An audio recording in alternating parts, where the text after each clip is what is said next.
Hello, my name is Brant Hunt. My channel simply is called Discerning What is True. Trying to put what I call the pieces together with this particular book I'm reading, which I read back approximately a year ago, maybe a little less than that. A friend notified me of this, and so I found it and I downloaded it. But I read it for myself. I didn't read it out to the public. I doubt I doubt this book has sold probably 10,000 copies worldwide. I doubt it. In fact, most people do not understand. They're not able to connect the dots, as one would say. And this is what's so sad about the situation, simply is that mankind has suffered because of this, which is called electricity. Um, so let's get into the book here by, again, The Invisible Rainbow, Chapter 7. And let's change one thing around here so we can see something a little bit better. And there's the book here. So chapter 7 is called Acute Electrical Illness. And unfortunately, I don't know if this is March 10th or March 13th of 1876. So there's 103 here instead of actually 10 or 3. So I'm assuming it's one of the two. I don't know. 1876, 7 famous words sent an even greater avalanche of wires cascading down over a already tangled world. Quote, Mr. Watson, come here, I want you.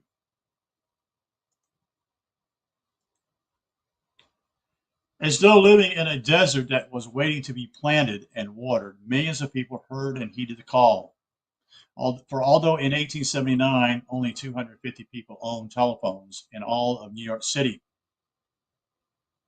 just 10 years later, from that same soil fertilized by idea, dense forests of telephone poles were sprouting 80 and 90 feet tall, bearing up to 30 cross branches each. Each tree, that is, in these electrical groves, supported up to 300 wires, obscuring the sun and darkening the avenue below. There's a photo here, a couple photos of basically of a snowstorm that took place in 1888, the blizzard of 1888 in New York City, courtesy of the Museum of the City of New York. And you can see it kind of makes it very, the wires are all over the place. It's an ugly scene. It's not real, so to speak. And so these telephone poles with all these wires connected here, like a jigsaw of a mess, so to speak. And this is what took place. And it makes it very clear. Again, another photo in Baltimore, Maryland, around 1889, from E.B. Meyer, M-E-Y-E-R, Underground Transmissions and Distribution, McGraw-Hill, New York, 1916. So let's begin the reading of the particular chapter here. Okay, so as though living in the desert, okay, do not say that, okay, varying up to 30 cross branches, even trees. Okay, so I need to move on. Okay, sorry about that, guys. So the electric light industry was conceived at roughly the same time, 126 years after a few Dutch pioneers taught their eager pupils how to store a small quantity of electric fluid in a glass jar. The Belgian Zenobe Grammont gave to the descendants of these pioneers the knowledge, so to speak, of how to remove that jar lid. His invention of the modern dynamo made possible the generation of virtually unlimited quantities of electricity. By 1875, dazzling carbon arc lamps were lighting outdoor public spaces in Paris and in Berlin. By 1883, wires carrying 2,000 volts were traveling across residential rooftops in the West End of London. Meanwhile, Thomas Edison had invented a smaller and gentler lamp, that is, the modern incandescent, that was more suitable for bedrooms and kitchens. And in 1881, on Pearl Street in New York City, he built the first hundreds of central stations supplying direct current, DC, electric power to outlying customers.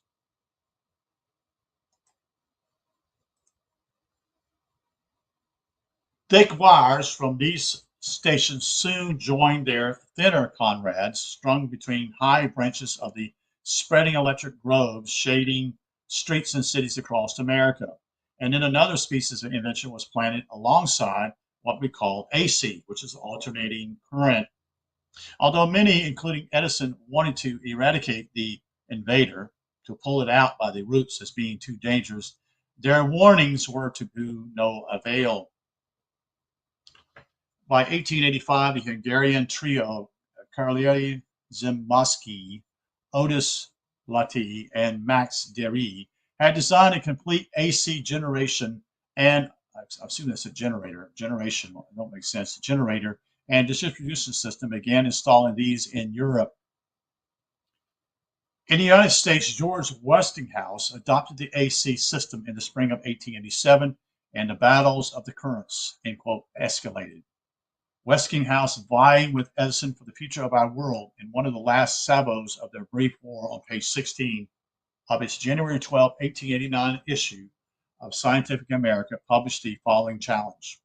Quote, the direct and alternating current advocates are engaged in active attack upon each other on the basis of the relative harmfulness of the two systems. So already they know there's a problem. One engineer has suggested a species of electric duel to settle the matter.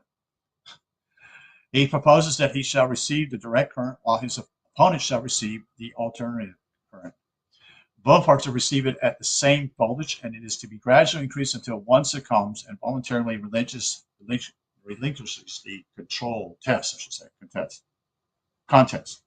The city of New York settled the matter by adopting the electric chair as its new means of executing murders. Yet, although alternative current was the most dangerous,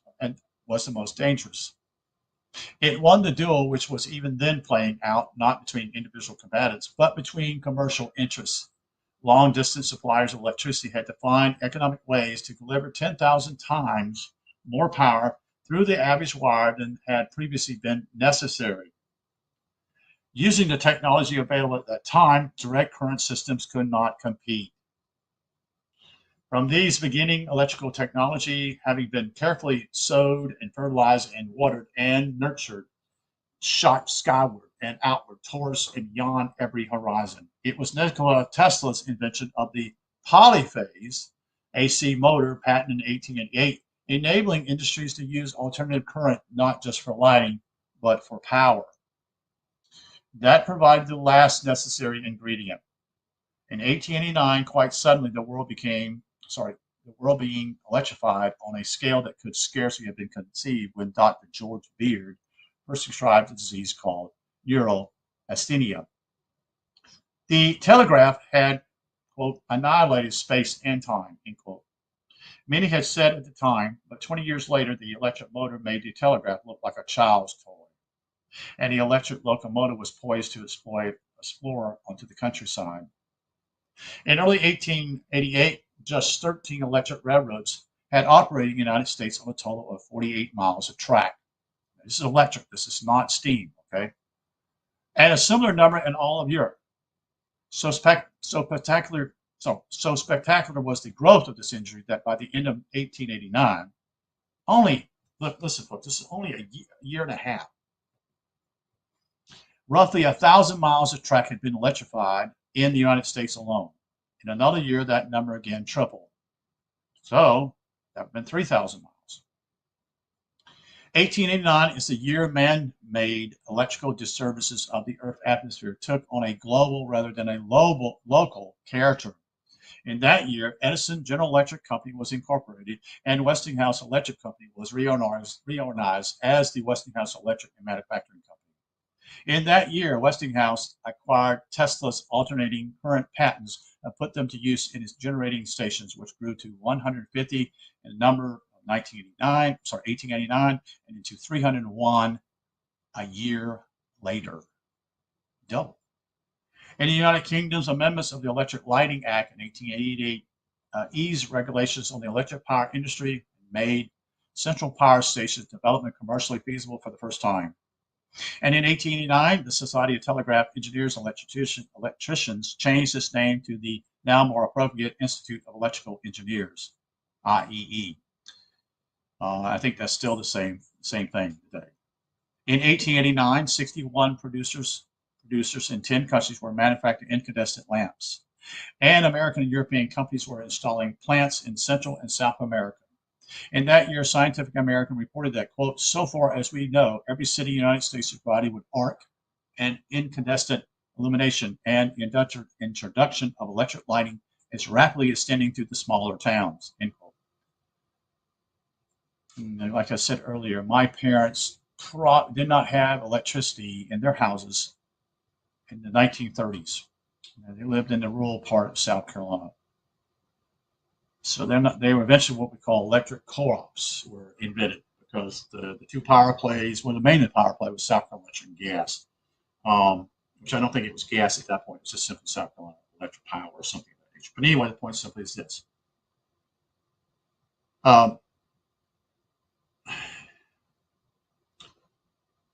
I know that my dad and my mom, I think, referred to basically they just studied with a lantern, in other words, at night. Okay.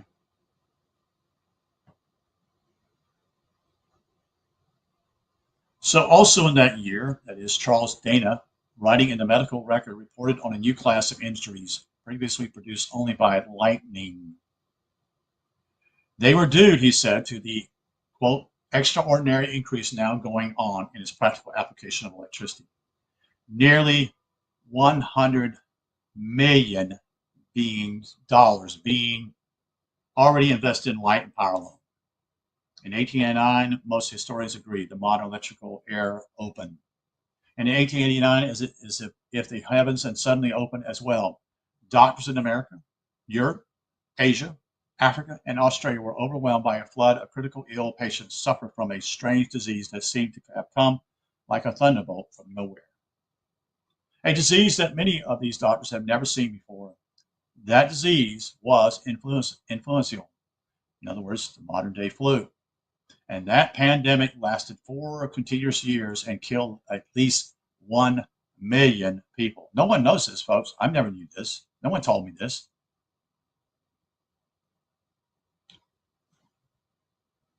So the next part of this chapter here is called influential. I keep saying it. Influential. I just say simply flu. Flu is an electrical disease. Did you know that? I didn't know that. Suddenly and inexplicably, influential, whose disease descriptions had remained consistent for thousands of years, changed its character in 1889. So there was a flu, but it changed. It's changed the way it was. Flu had last seized most of England in November 1847, over half a century earlier. The last flu epidemic in the United States had raged in the winter of 1874 and 1875. Since ancient times, influenza had been known as a capricious, unpredictable disease, like a wild animal that came from nowhere, terrorizing whole population at once without warning and without a schedule, and disappeared as suddenly and mysteriously as it had arrived, not to be seen again for years or decades. It behaved unlike any other illness, was thought not to be contagious, and received its name because its comings and goings were said to be governed by the influence of the stars. And the reason why I know about some of this stuff simply is Dr. Bill McGraw talks about this in one of his videos. And he has a graph here. He talks about the deaths per million in England. And the graph simply is there's some major deals that take place. And so we go back to basically 1854 and 55. I'm trying to see what the whole deal here is, how many people. I can't see it here. Deaths. Can't see what it's saying. It's in black here. Let's see if we can change it back over. Let's see if it's better. Let's see. It was like 200. Now, is that 200? Let me see what that means. Okay, all right, here it is. I understand now. Okay, it's in 18, it was basically out of a million people, 200 people passed away. Okay. In 1890, that increased to 600. Okay, so 600 people died per million. That dropped off for a year or two, and then exploded again, nearly 600 again, two or three, basically in 1895. It dropped again a little bit and then came back up, but not as high. It was then around 500. And it had dropped in, and then it basically, what we call, it stayed at an even kill, roughly around 150 to 200, maybe mostly 200, until it exploded in the 1900s. Okay, so this is unbelievable. This is that's like the third month of 2000 of 1920 is what it looks like, roughly that age time. This is all deaths per million in England and Wales. So this is a graph from 1850 to 1940. So this is the big one here because basically it's over. Nearly almost 1,500 people died per million. Not quite, but it's almost there. And it dropped a little bit the following year, and it was roughly what we would say, guess what, around 1,250 people died out of 100 million. And it dropped off again and was basically in the area of what we call minor compared to these two majors. So why did that happen? You know, what happened? You know, what we know that some are speculating is to do with electricity. So, but in 1889, influenza was tamed. From that year forward, it would be present always. It never went away. In every part of the world. It would vanish mysteriously as before, but it could be counted on to return at more or less the same time the following year, and it has never been absent since. Like, quote, anxiety disorder, end quote. Influenza is so common and so seemingly familiar that a thorough review of its history is necessary to unmask this stranger and convey the enormity of the public health disaster that occurred 130 years ago. Did anybody know this stuff? I didn't. You see, I didn't know this. Um, anyway, back to where I was at here.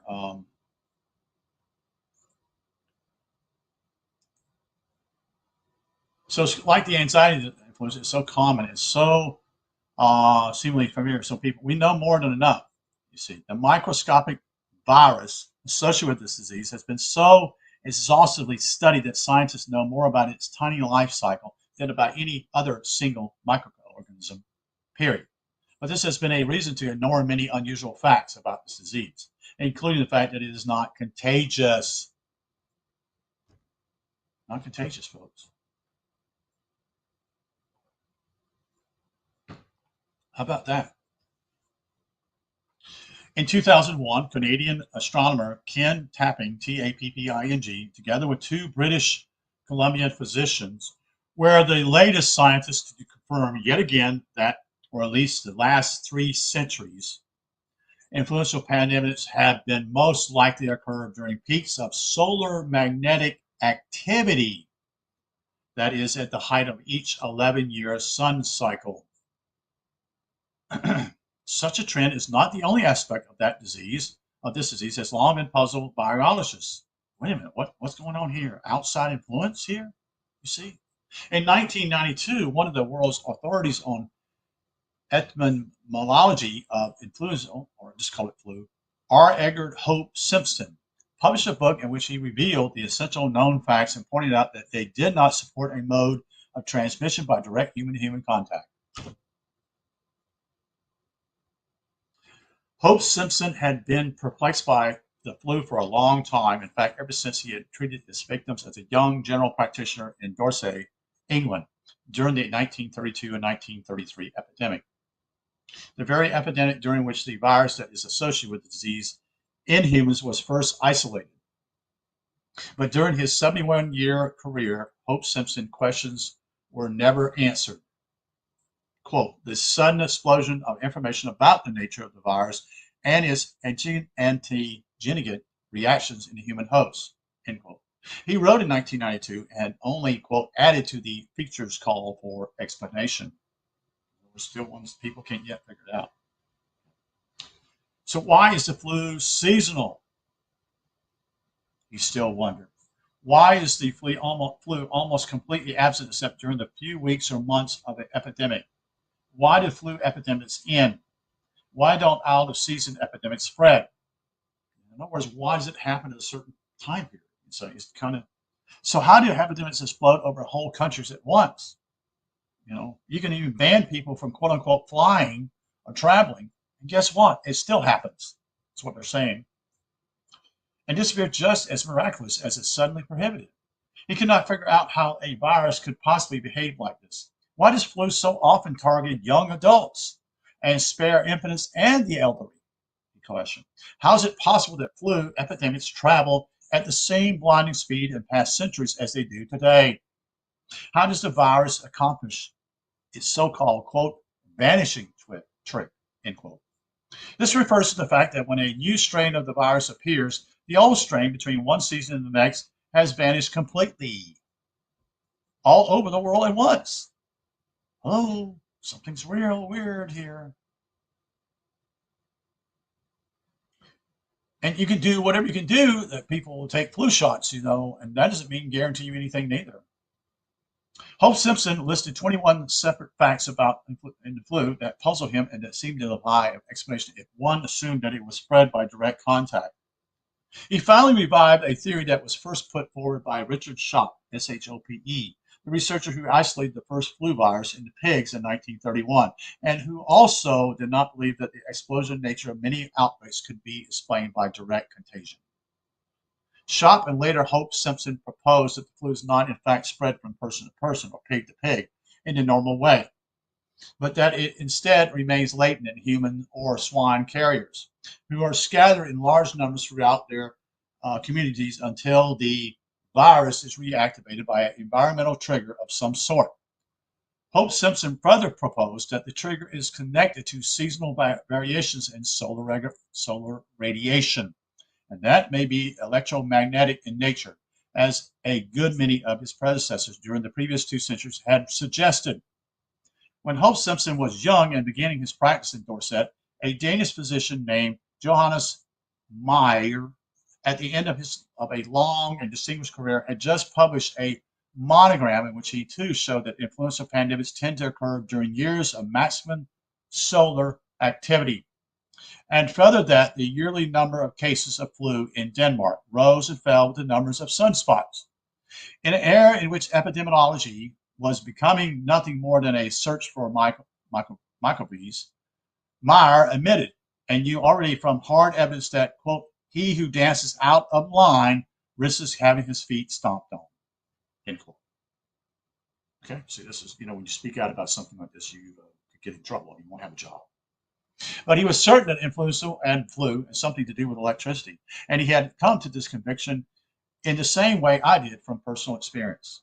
In 1904 and 1905, Meyer had kept a careful diary of his health for 9 months, and he later compared it to records of the electrical potency of the atmosphere, which he had recorded 3 times a day for 10 years as part of another project. It turned out that his incapacitating migraine-like headaches, which he had always known were connected to changes in the weather. See, this is the whole thing with barometric pressure. I have that app to tell me basically something's coming. Be prepared, okay? Because you're not going to feel good that day. Usually it has to do with what I call my sinuses, a sinus headache, not a migraine, which he had always known were connected to. Okay, so almost always fell on the day of or one day before a sudden severe rise or drop in the value of the atmospheric voltage. But headaches were not the only effects. On the days of such electrical turmoil, almost without exception, his sleep was broken and unrestful, and he was bothered with dizziness. And he was also irritable, a feeling of confusion, buzzing sensation in his head, pressure in his chest, and irregular heartbeat. And sometimes he wrote, quote, my condition had the character of a threatening influential attack, which in every case was not essentially different from the onset of an actual attack of that illness, end quote. Others who have connected the flu with sunspots or atmospheric electricity included John Young, that's spelled Y-E-U-N-G. That's in 2006. A gentleman named Fred Hoyle, Hoyle, in 1990. J.H. Douglas Webster, 1940. Alexander Chizkivsky, sorry, I butchered that, it's Russian, 1936. C. Connors Morell in 1936. W.M. Houston, 1936. Sir William Hammer, 1936. Gunnar Estrom, 1935. Clifford Gill, 28. C.M. Richard, 21. Willie Hellpax, 1911. Beard Mitchell, 1893. Charles Dana, 1890. Louise Fisk Bryson, 1890. Ludwig Bazarina, 1849. Johanna Schoenlein, 1841. And Noah Webster in 1799. Noah Webster's the one who wrote the dictionary, wasn't he? Something of that nature. In 1836, Heinrich Schweitzer observed that all physiological processes produce electricity and proposed that electrical disturbance of the atmosphere may prevent the body from discharging it. He repeated the then common belief that the accumulation of electricity within the body causes the symptoms of the flu. No one has yet disproved this. This is why the public doesn't know, because someone speaks out, they're going to lose their job. They're going to lose money. They're not going to be able to such and such. But he gave you the quotes. There's approximately here probably 15 to 20 people. Maybe not quite that many. Close to probably. Yeah, maybe. Yeah, it's close to 15. And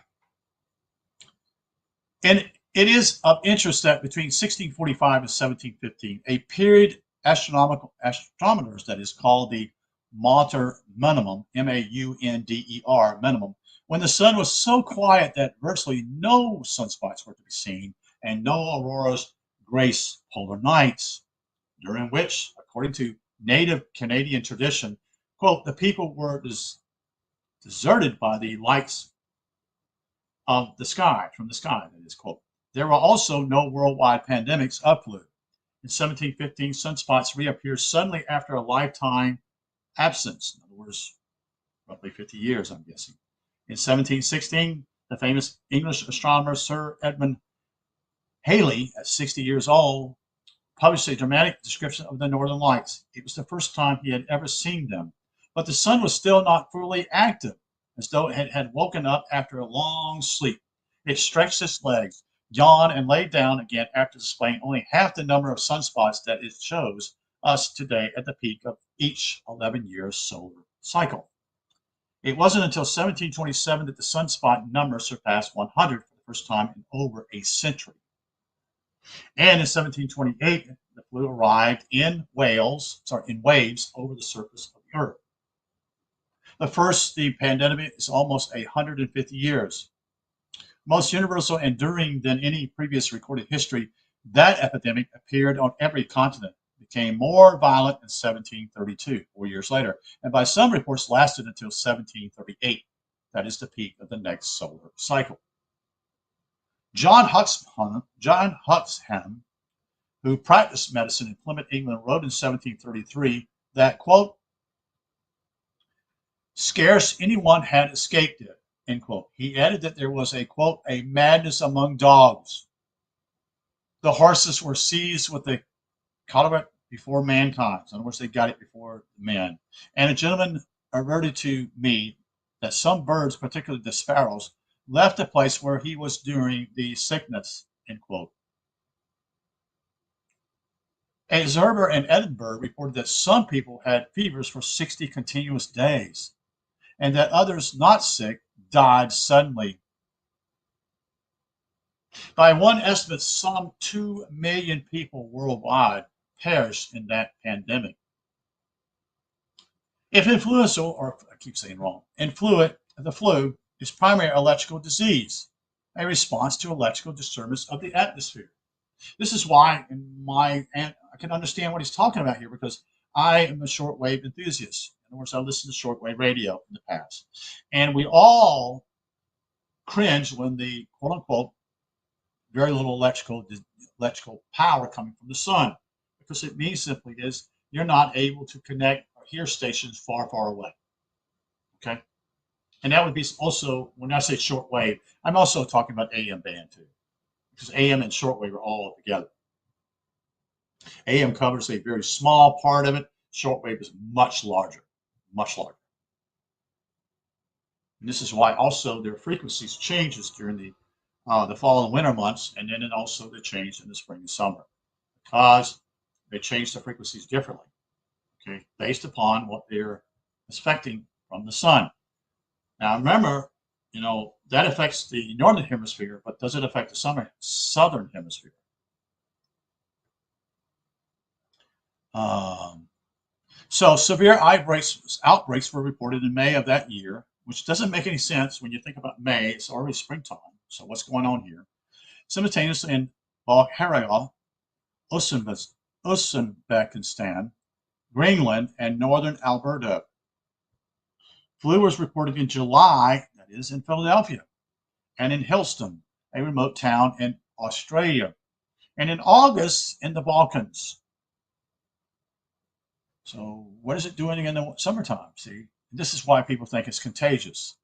Okay. This pattern being at odds with prevailing theories, many historians had pretended that the 1889 pandemic didn't really start until it had seized the western steppes of Siberia at the end of September, and that it then spread in an orderly fashion from there outward throughout the rest of the world, person to person by contagion. But the trouble is that the disease still would have had to travel faster than the trains and ships at the time. Get it? In other words, if you got somebody on this thing, it was actually going quicker than that. It was spreading quicker than that. See, this is why people say, well, we need to shut down such and such people. No, sorry, it doesn't work that way, folks.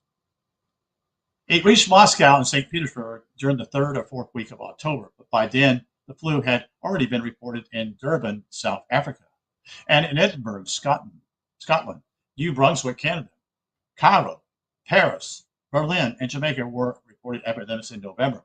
London, Ontario on December 4, Stockholm on December 9, New York on December 11, Rome on December 12, Madrid on December 13, and Belgrade on December 15. The flu struck explosively and unpredictably over and over in waves until early 1894.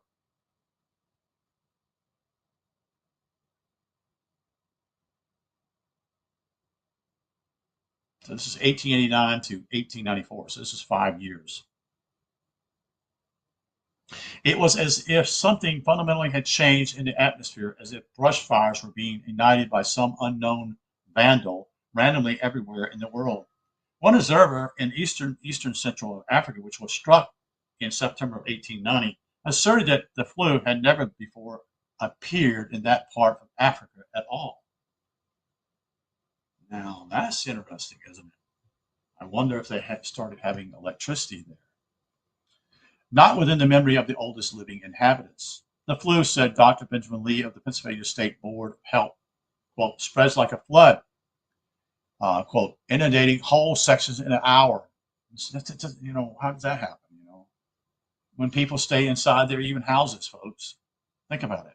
And it's scarcely conceivable that a disease which spreads with such astonishing rapidity goes through the process of redevelopment in each person infected, and it only communicates from person to person or by infected particles. The flu works in its caprice not only on land but at sea. With today's speed of travel, this is no longer obvious. But in previous centuries, when sailors were attacked with the flu weeks or even months out of their last port or call, it was something to remember. In 1894, Charles Creighton described 15 separate historical instances where entire ships or even many ships in a naval fleet were seized by the illness far from landfall, as if they had sailed into the flu fog, only discovered in some cases upon arriving at their next port that flu had broken out on land at the same time. Creighton added one report from the contemporary pandemic. The merchant ship, quote, Wellington, end quote, had sailed with a small crew from London on December 19, 1891, bound for Lyttelton, New Zealand. On the 26th day of March, after over 3 months at sea, the captain was suddenly shaken by intense febrile illnesses. Upon arriving at Lyttelton on April the 2nd, the quote, the pilot coming on board found the captain ill in his bird. And on being told, the symptoms at once said, it is the flu. I have just had it myself. End quote. An 1857 report was so compelling that William Beveridge included it in his 1975 textbook on the flu. The quote, English warship Ration was cruising off the coast of Cuba without any contract with any land. No less than 114 men out of a crew of 149 fell ill to the flu, and only later was it learned that there had been outbreaks in Cuba at the same time. The speed at which this flu travels and its random and simultaneous pattern of spread has perplexed scientists for centuries and has been the most compelling reason for some to continue to suspect atmospheric electricity at the cause, despite the known presence of essentially studied virus.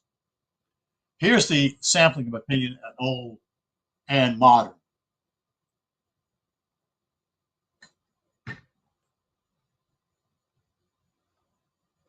Quote, not quote here, perhaps no disease has ever been observed to affect so many people in a short period of time.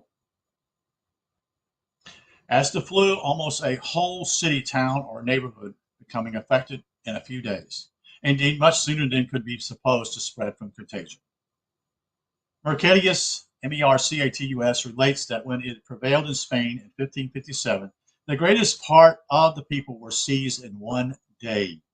Dr. Glass says when it was rife, R-I-F-E, in Exeter, E-X-E-T-E-R, in 1729, 2,000 were attacked in one night. Shafak Rickerson, MD, 1808, A Brief History of the Flu. The simple fact is to be recollected that the epidemic affects a whole region in the space of the week. A whole continent at large as North Atlantic, together with all the West Indies in the course of a few weeks, where the inhabitants over such vast extent of country could not, within so short a lapse of a time, have had the least communication or intercourse whatever. This fact alone is sufficient to put all ideas of it being propagated by contagion from one individual to another out of the question. Alexander Jones, MD, 1827, Philadelphia Journal of the Medical and Physical Science. That's a quote from them. Okay. Unlike chlorit, it outstrips it in course the speed of human intercourse. Theodosius Thomas, that is MD, 1852, Annuals of Flu on Epidemic Carrot Fever in Great Britain from 1510 to 1837. Contagion alone is inadequate to explain the sudden outbreak of the disease in widely distant countries at the same time, and the curious way in which it has been known to attack the crews of ships at sea, where communication with infected places or persons was out of the question. Sir Morrell Mackenzie, MD, 1893, in the 490 Review. Unusual flu travels at the same speed as man, but at times it apparently breaks out simultaneously in widely separate parts of the earth. Jorgen Birkelon, 1949, Microbiology in Man. Before 1918, there are records of two other major epidemics of flu in North America during the past 2 centuries. The first of these occurred in 1789, the year in which George Washington was inaugurated as the president. The first steamboat did not cross the Atlantic until 1819. And the first steam train did not run until 1830. Thus, the outbreak occurred when man's fastest conveyance was the galloping horse. Despite this fact, the flu outbreak of 1789 spread with great rapidity, many times faster and many times farther than a horse could gallop. This is from James Morley III, MD, and A. McGee Harvey, MD, at 1976, 2 centuries of American medicine from 1776 to 1976. Flu viruses may be communicated from person to person in droplets of moisture from the respiratory tract. However, direct communication cannot account for simultaneous outbreak of the flu in widely separated places. Again, this is from Roderick E. McGrew, 1985, Encyclopedia of Medical History. Why have epidemic patterns in Great Britain not altered in 4 centuries? Centuries that have seen great increases in the speed of human transport. John J. Cannell, MD, 2008, on the epidemiology of the flu in Virology Journal. The role of the virus, which infects only the respiratory tract, has baffled some biologists because influenza is not only or even mainly a respiratory disease. It has nothing to do with this here. You see. So why the headache, the eye pain, the muscle soreness, the prostration, the occasional visual impairment, the reports of encephalitis, myocarditis, and pericarditis, why the abortions, stillbirths, and birth defects? You see, in the first wave of the pandemic of 1889 in England, neurological symptoms were mostly often prominent and respiratory symptoms absent. Most medical officers Roentgen 239 flu patients at Erlanger, Bavaria, had neurological and cardiovascular symptoms and no respiratory diseases. In other words, it seems as though the sun actually eliminates a certain populations at will, you see. Nearly 1/4 of the 41,000 cases of the flu reported in Pennsylvania as of May 1st, 1890 were classified as primary neurological and not respiratory. Few of David Breckenridge patients in Edinburgh or Judas Arthurus patients in London had respiratory symptoms.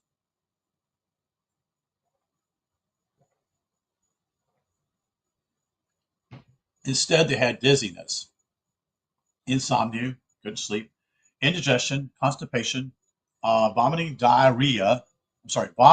then diarrhea, other prostration of mental and bodily strength. You're alleged to get delirium, coma, and convulsions. Upon recovery, many were left with neurasthenia, or even paralysis or epilepsy. Anthony Smith published an article titled, quote, Insanity After the Flu, and concluded that the flu was primarily an epidemic nervous disease. C.H. Hughes calls the flu a toxic neurosis, end quote. Morel Mackenzie, agreed. In my opinion, the answer to the riddle of the flu is poison nerves. In some cases, it seizes on that part of the nervous system which governs the machinery of respiration. In others, on which presides over the digestive functions. In other, again, it seems, as it were, to run up and down the nervous keyboard, jarring the delicate mechanism and stirring up disorder and pain in different parts of the body with what almost seems malicious caprice, as the nourishment of every tissue and organ in the body is under the direct control of the nervous system. It follows that anything which affects the latter has a prejudicial effect on the former. Hence, it is not surprising that the flu, in many cases, leaves its mark in damaged structure, not only the lungs, but the kidneys, the heart, and other internal organs, and the nervous matter itself may suffer in this way.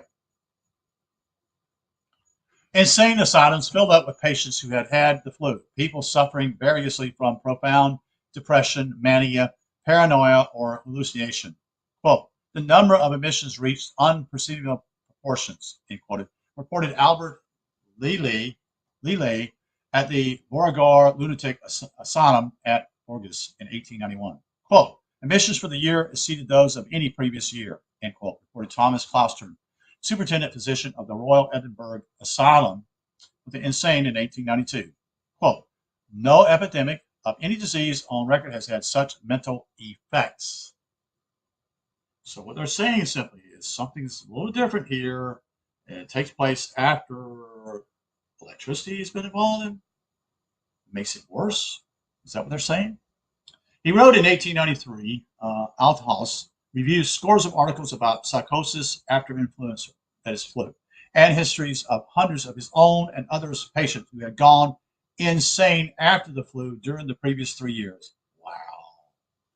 He was perplexed by the fact that the majority of psychosis after the flu were developing in men and women in the prime of their lives, between the age of 21 and 50, that they were most likely to occur after only mild or slight cases of the disease, and that more than 1/3 of these people had not yet regained their sanity. The frequent lack of respiratory illness was also noted in the even deadlier 1918 pandemic. In his 78 textbook, Beveridge, who had lived through it, wrote that half of all the flu patients in that pandemic did not have initial symptoms of nasal discharge, sneezing, or sore throat. The age distribution is also wrong for contagion. In other words, in other kinds of infectious disease, like measles, and mumps, the more aggressive a strain of virus is, as the faster it spreads. The more rapidly adults build up immunity, and the younger the population that gets it every year.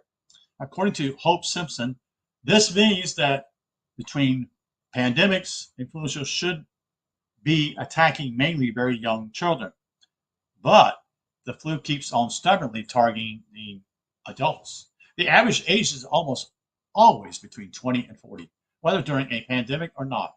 The year 1889 was no exception. The flu fell preferably vigorously young adults in the prime of their lives, as if it was maliciously choosing the strongest instead of the weakest of our species. Then there is the confusion about animal infections, which are so much in the use year after year, scaring us all about catching the flu from swine or birds. But the inconvenient fact is that throughout history, for thousands of years, all sorts of animals have caught the flu at the same time as humans. When the army of King Karlman of Bavaria was seized by the flu in 1876 AD, the same disease also decimated the dogs and the birds. In later epidemics up to and including the 20th century, illness was commonly reported to break out among dogs, cats, horses, mules, sheep, cows, birds, deer, rabbits, and even fish at the same time as humans. Beveridge listed 12 epidemics during the 18th and 19th centuries in which horses caught the flu. It's not just man that suffers here.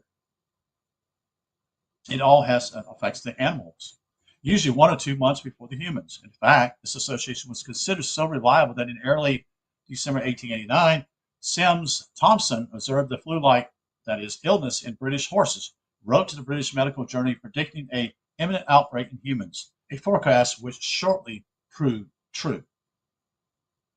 During the 1918 and 1919 pandemic, monkeys and baboons perished in great numbers in South Africa and Madagascar, sheep in northwest England, horses in France, moose in northern Canada, and buffalo in Yellowstone. There's no mystery here. We are not catching the flu from animals, nor they from us. The flu is caused by abnormal electromagnetic conditions in the atmosphere. Then it affects all living things at the same time, including living things that don't share the same viruses or live closely with one another. The obstacle to unmasking the stranger that is the flu is the fact that it is 2 different types. The flu is a virus and it is also a clinical illness. The confusion comes about because since 1933, the human flu has been defined by the organism that was discovered in that year, and not by clinical symptoms. If an epidemic strikes and you come down with the same disease as everyone else, but a flu virus can't be isolated from your throat and you don't develop antibodies to one, then you are said not to have the flu. Wow. But the fact is that although the flu viruses are associated in some way with disease epidemics, they have never been shown to cause them. Wow. So the public's been basically brainwashed in this way. 17 years of surveillance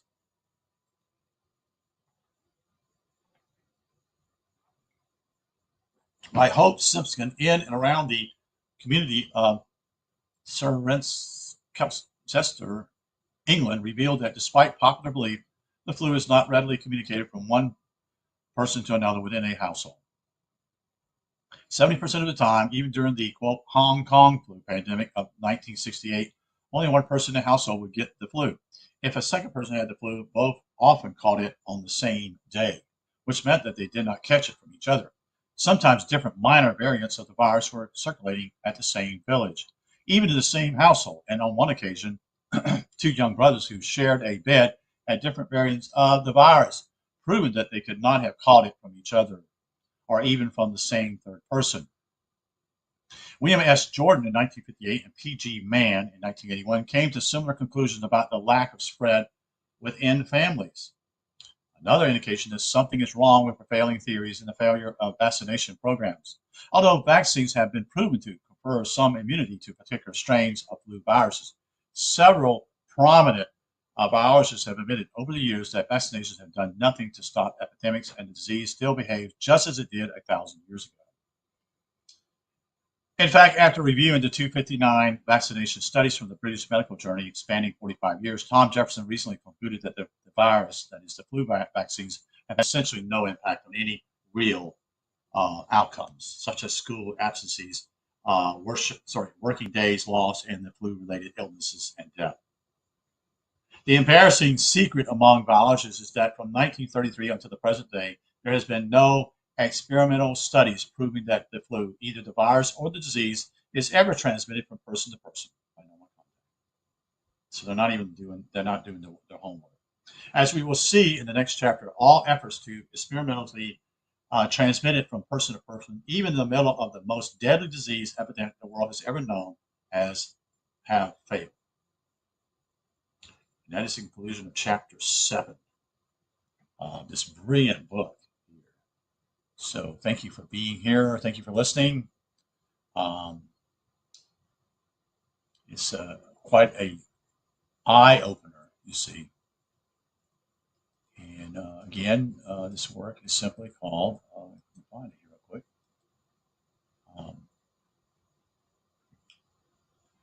The Invisible Rainbow, A History of Electricity and Life by author Firstenberg. Thank you for listening. I hope this is very eye-opening for you out there to understand what is really going on. You're not being told the truth, you see. And this is very important for people to understand. And so what he's trying to connect here is basically a lot of things. One is electricity. It's changed the whole dynamic of the frequency of the planet. Now, we'll see what else goes on here. We don't know everything, such and such, but the sun has an enormous impact upon our planet. Now, is it worsened due because of the electricity lines? Well, that might be true because simply is that I'm speculating here, but basically, people started getting some illnesses. As I read earlier chapters today, it wasn't just the flu here, folks. People got very sick who worked in the electrical industry, either as a telephone operator or as a telegraph office. They both got sick, but it wasn't the flu. The theory, the whole idea was simply people got sick and had no energy anymore. They no longer had, and it was again, they suffered. They had issues simply as being suddenly going completely berserk. In other words, getting angry about something that really basically is not important. Have you seen what's going on here? Now, this is not in the book. This is my speculation. Is that what happens with people? I notice it even myself. It's true. Someone does me wrong or whatever, cuts me off, whatever, and I get angry about it. And I'm like, okay, but I'm somewhat restraining that, but it angers me. But there are people who actually, when this happens, what is going on here? In other words, people are going mad, MAD. They do things to their fellow human being that has done nothing to them except, I don't know, sometimes people, but this is called road rage. So what is that? What is that causing this? And again, I know a little bit about this simply because I played with AM radio and shortwave frequencies in the past. We all wanted to, as a shortwavers, we listen, we want to hear our favorite station or faraway station in order to, quote unquote, guess what? To get recognition that we heard the station first or whatever. With only 500 watts or 1,000 watts, whatever, from a country in South America, so to speak. So yes, it's good to see you, K Bear 33. Thank you for the you can. This is a brilliant book. somebody's done their homework. But again, we're talking now in this particular chapter with what we call the flu. But when he points out earlier, there are issues with people the way they're actually they're thrown in an insane asylum. They become mentally ill. That is due because simply has to do with the whole idea of electricity wires running either above you or running into the ground. That's what his theory is about. So anyway, this is going to be it for me tonight because it's already 8:20. And but I appreciate you being here, K Beer. Hopefully, yeah, electromagnetism is everything. Yes, it is. It seems as though, I'll say this, it seems as though the sun chooses for those to eliminate certain populations, you see. And that's kind of interesting to me. Because, but I don't know, and I'm going to continue on reading this book, not tonight, but another time, and to see what he comes up. Because he actually, I know I read this book before, okay? And there's the next chapter is going to be the mystery of the Isle of Wight, W-I-G-H-T, which is off the southern coast. One looks across the English Channel inward the distant shores of France. So from a quiet island 23 miles long and 13 miles wide, it lies all of England's southern coast, one place called the Isle of Wight, W-I-G-H-T. In the preceding decade, two men, one on each side of the channel, one a physician and a physicist, the other an inventor and an entrepreneur, had occupied their minds with a newly discovered form of electricity. The work of each man had very different implications for the future of the world. So this is going to get into what we call shortwave radio stations. This is what it's going to get involved in. This will be the next chapter. And we will talk about Marconium. I doubt there'll be any talk about Tesla, although Tesla is, in some ways, I think was the one that should have gotten recognition for the radio, but he didn't, you see. So again, roughly about an hour here, so I'm going to stop. Thank you for listening. I hope that you will share this information to others because I think it's pertinent. But unfortunately, I'm afraid that most people you take a flu shot. They choose to do that, not knowing what they're doing to themselves, because in reality, it doesn't work. That's what he's saying already. Unfortunately, I doubt, like I said earlier, there's probably no more than 5,000 copies made in the whole world, unfortunately, because most people don't take the time to read anymore. So have a good night. We'll talk to you soon. You have a great day tomorrow.